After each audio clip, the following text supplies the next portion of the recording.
Social media पर जैन समाज के सबसे लोकप्रिय जैन न्यूज़ चैनल महालक्ष्मी की ओर से अष्टमी का दिन और आज अच्छे दिन पर थोड़ी खराब शुरुआत के साथ करते हैं आज सादर जयजन के साथ आपके पास ये पास 8 बज रहे हैं। और हाँ, एक बात जो आज मन में कचोट रही है, हर को कचोट रही है, हमारे चल तीर्थों अचल तीर्थों हर जगह कुंडली मार के जैसे बैठने की तैयारी हो रही है। अचल तीर्थ पर कब्जे कर लो और अचल तीर्थ पर हमले कर दो। एक ऐसी साजिश चल रही है जिससे चक्रव्यूह से जैन समाज घिरता जा रहा है और हमारे अंदर कोई भी उसको तोड़ने का, चक्रव्यूह को बचाने वाला कोई अभिमन्यु अब तक सामने नहीं आ रहा है। घटना कल सुबह की है, 4:45 बजे जैन साध्वी मुंबई के ठाणे जिले के भाईंदर में इसी तरह मंदिर जा रही थी। जाते हैं, लगभग 4:45 का वक्त था। सामने से जा रही थी तो देखा एक सूअर को पकड़ के लोग फेंक रहे हैं एक गाड़ी से।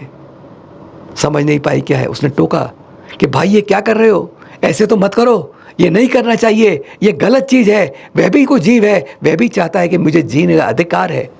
शायद 4-5 ये शायद बोले थे जीव दया के होश से। एक जैन साध्वी या जैन संत इसके अलावा कुछ नहीं बोलता है। परस्परोग्रह जीवा नाम, जियो और जीने दो का संदेश हर को देता है और वही दिया उसने भी। लेकिन जवाब में क्या मिला? जैसे वो मुष्टंडे आपराधिक छवि के व्यक्ति बदमाश पहले ही तय करके हिसाब से आते हैं। चारों के बाद हॉकी स्टिक्स होती है, हॉकी स्टिक से हमला करने की कोशिश करते हैं, पर पता नहीं क्या के उस समय रुक जाते हैं, वाहन स्टार्ट करते हैं और साध्वी को कुचलने का कथित प्रयास शुरू हो जाता है। बाल बाल बच जाती हैं उस टायर के पैर नीचे आने से साध्वी। यानी साफ कि जो बोले उसको कुचल दो, खत्म कर दो, सबूत के साथ कुछ ना बचे। बात बढ़ गई, मालूम चला और फिर जैन समाज उसके अंदर उद्वेलित हुआ। थाने पहुंचा कल शाम के बाद। मालूम चला कि अब जाके उसकी रपट हुई। 4 आपराधिक छवि के लोग, नॉन आइडेंटिफाइड, अज्ञात। पुलिस कह रही है, दावा कर रही है, हम सीसीटीवी छांग रहे हैं, खंगाल रहे हैं और उनको पकड़ भी लेंगे, पर अभी तक कोई पहचान नहीं हुई है।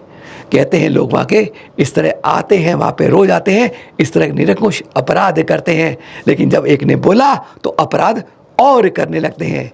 नरेंद्र मेहता जी यहाँ के पूर्व विधायक, उनके साथ आज लोग जैन समाज के थाने गए, भाईंदर थाने में, और स्पष्ट कहा अपराधियों को तुरंत पकड़ा जाए और कड़ी कार्रवाई की जाए, वरना जैन समाज उग्र होकर प्रदर्शन करने को मजबूर हो जाएगा। दिल्ली के पास एक दिन में 2 समाधि। जी हाँ, बिल्कुल दिल्ली से लगे पड़ोस में उसके हरियाणा के सटे हुए शहर में। पहली खबर आई फरीदाबाद NIT से, जहाँ पर आचार्य श्री वसुनंद जी का चतुर्मास चल रहा है। उन्हीं के सुयोग्य शिष्य मुनि श्री निशेषानंद जी, जो 3 दिन से सरलेखनारत थे, कल सुबह 8:07 पर उनकी समाधि हो गई। और वहीं हरियाणा के दिल्ली के सटे हुए शिकोहपुर के सिद्धांत तीर्थ पर, जी हाँ, वहाँ पर आचार्य श्री बाहुबली महाराज जो हैं, उनकी सुयोग्य शिष्य हैं गणनियारी का श्रुत देवी जी की। कुछ समय से काफ़ी तीव्र बीमारी से शिकार थी। उनकी भी कल दोपहर को 1:45 पर समाधि हो गई गुरुग्राम में। 12 दिसंबर 1962 को जन्मी सुरेखा, 1984 से दीक्षित, 40वां वर्षायोग यहाँ उनका सिद्धांत तीर्थ पर चल रहा था। 2000 में जब बाहुबली महाराज जी जब दिल्ली में प्रवेश किया तो ऋषभ विहार से प्रवेश किया था उन्होंने।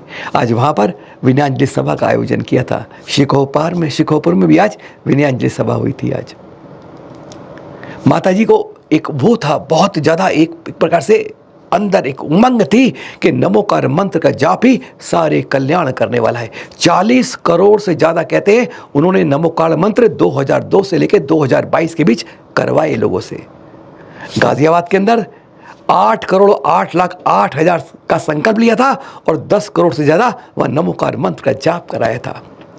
लौकिक शिक्षा 10वीं तक करी, लेकिन बाहुबली महाराज के द्वारा उन्होंने सारी शिक्षाएं ग्रहण की।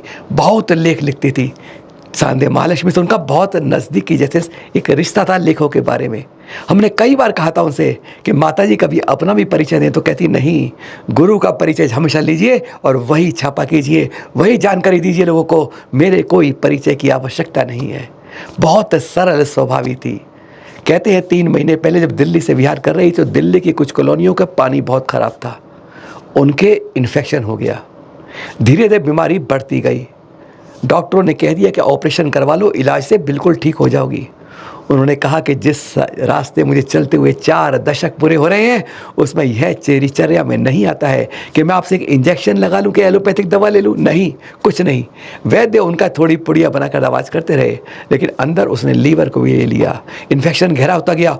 पिछले कुछ समय से जैसे ही आहार करती थी तुरंत उनको वॉमिट हो जाती थी, उल्टी हो जाती थी, कुछ नहीं पच रहा था और ये हालत बिगड़ती जा रही थी। लेकिन उन्होंने अपनी चर्या के अंदर कोई भी कौतूहल नहीं किया, कोई भी ढिलाई नहीं दी और उसी रूप से कल दोपहर 1:45 पर उनकी समाधि हो गई। चैनल महालक्ष्मी सांध्य मंदिर दोनों के प्रति हार्दिक विनयाञ्जलि अर्पित करता है। दमोह के कुमारी थाना से ये खबर है। जी हाँ, खबर क्या है? आज तो सारी की सारी बुरी खबर है। यहाँ पर भी मंदिर के अंदर, दिगंबर मंदिर के अंदर एक बार नहीं, दूसरी बार चोरी हो गई।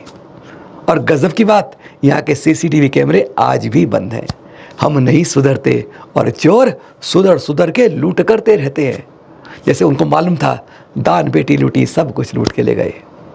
समाज में रोष है कि पुलिस क्या करती है? पुलिस विश्वास दिलाती है, दावा करती है जल्द चोरों को पकड़ लेंगे।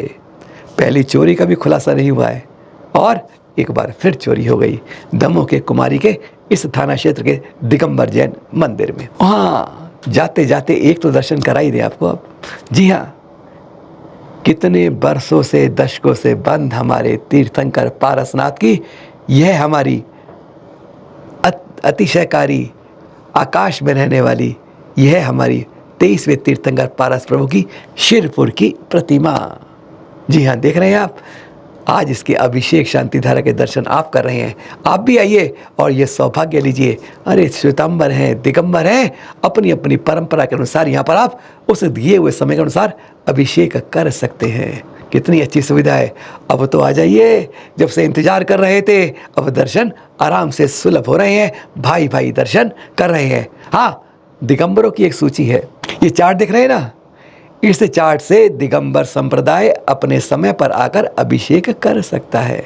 और हाँ, जो श्वेतांबर संप्रदाय है वो इस समय को छोड़ के कर सकता है। कितनी बढ़िया बात है, दोनों के लिए अच्छी अच्छी बात है। फिर मिलेंगे आपके पास। सादर जय जिनेंद्र।